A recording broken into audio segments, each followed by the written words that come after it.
السلام علیکم ورحمۃ اللہ وبرکاتہ۔ ناظرین، اس دنیا میں جتنے بھی مذاہب ہیں، ہر ایک مذہب کے پاس اپنے اپنے دلائل ہیں۔ یہ اور سی بات ہے کہ ان کے دلائل صحیح ہیں یا نہیں۔ انہی مذاہب میں سے ایک مذہب کا نام ثنویہ بھی ہے۔ یہ عربی لفظ ہے، اس کا معنی ہوتا ہے دوئی کے۔ اس مذہب کو آتش پرست بھی کہا گیا اور یہ مذہب قدیم ایران میں رائج تھا۔ اس مذہب کا نظریہ دو خدائی کا ہے، یعنی وہ لوگ دو خدا کے قائل ہیں، اور آج کل اس مذہب کے ماننے والوں کو انڈیا پاکستان میں پارسی کہا جاتا ہے۔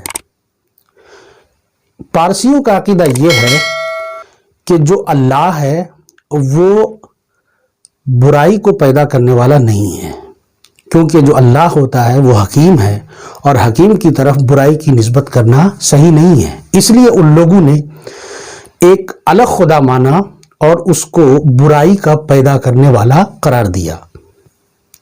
اس برائی کے پیدا کرنے والے خدا کا نام ان لوگوں کے نزدیک اہرمن ہے، اور جو اچھائی کو پیدا کرتا ہے اس کا نام یزداں ہے۔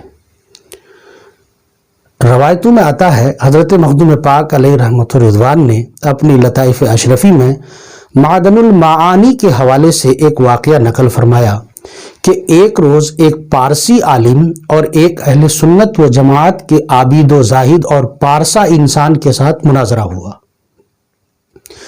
پارسی عالم نے اپنے عقیدے یعنی دو خدا کے عقیدے پر اس طرح سے دلیل اور مقدمات اور تمہیدات پیش کی کہ اہل سنت و جماعت کا وہ عابد اللہ کی وحدانیت پر دلیل پیش نہ کر سکا، اور اس پر یہ الزام ٹھہرا اور یہ الزام لگا کہ یہ اللہ کی وحدانیت کو دلیل سے ثابت نہ کر سکا۔ یہ خبر پورے شہر میں پھیل گئی۔ اسی شہر میں ایک اللہ کی نیک بندی بھی تھی، عارفہ تھی۔ جب اس کو یہ خبر ہوئی تو انہیں بہت تکلیف پہنچی، رنج ہوا۔ لوگوں نے ان سے کہا کہ آپ اس کا جواب دیجئے، اس پارسی کو یہ بتائیے کہ اللہ تبارک تعالیٰ کی ذات ایک ہے، دو خدا نہیں ہے۔ فرماتے ہیں کہ اس اللہ کی نیک بندی نے تھوڑا سا موم لیا، اسے جمع کیا اور اس سے ایک بچھو بنایا اور اسے کاغذ میں لپیٹ کر اپنی آستین میں رکھ لیا۔ کمر میں دکھاوے کے لیے زنار لٹکا لی، اور یہ سب تیاری کے بعد وہ اس پارسی عالم کے گھر کی طرف چل پڑی۔ جب اس پارسی عالم سے ان کی ملاقات ہوئی تو انہوں نے کہا کہ آپ مجھے ایک مشکل کا جواب دیجئے۔ کہا کیا مشکل ہے؟ کہا کہ اللہ کی وحدانیت، ثانی کی وحدانیت پر مجھے ایک مشکل آ گئی ہے۔ اگر آپ اس کا جواب دیتے ہیں تو دیں، ورنہ میں یہ بھلائی سمجھتی ہوں اپنے لیے کہ زنار توڑ کر اہل سنت و جماعت کے مذہب میں داخل ہو جاؤں۔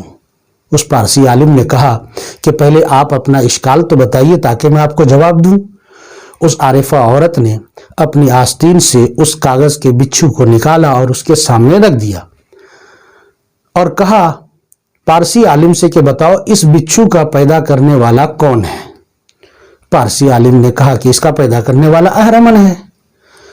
دوسرا سوال عارفہ نے یہ کیا کہ اس بچھو کے ڈنک میں زہر کس نے رکھا؟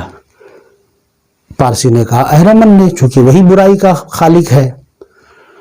تو اس عارفہ نے کہا کہ اب یہ بتاؤ کہ جب اہرمن اس بچھو کو بنا رہا تھا اور اس کے ڈنک میں زہر رکھ رہا تھا تو یزداں کو اس کا علم تھا یا نہیں؟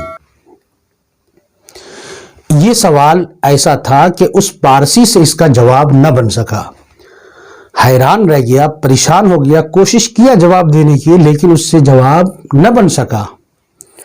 کیوں؟ اس لیے کہ اگر وہ یہ کہتا کہ یزداں کو اس کا علم تھا تو سوال یہ بنتا ہے یزداں نے پھر اس شر کو خیر سے کیوں نہیں بدلا، اور اگر یہ کہتا کہ یزداں کو اس کا علم نہیں ہے تو پھر یہ سوال بنتا کہ آخر یزداں کیسا خدا ہے جس کو چیزوں کا علم نہیں، یعنی خدا کے لیے جاہل ہونا لازم آتا، اور یہ بھی خدا کے شان کے خلاف ہے۔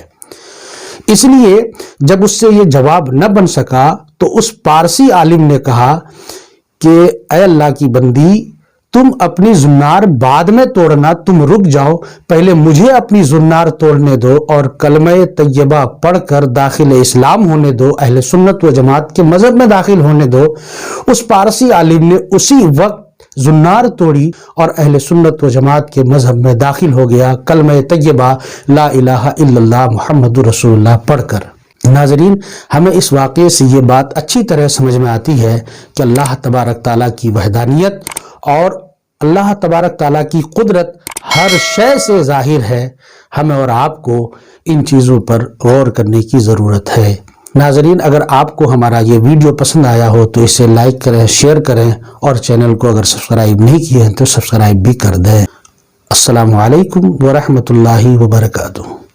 حرمت روح پیمبر یک نظر کن سوئے ماں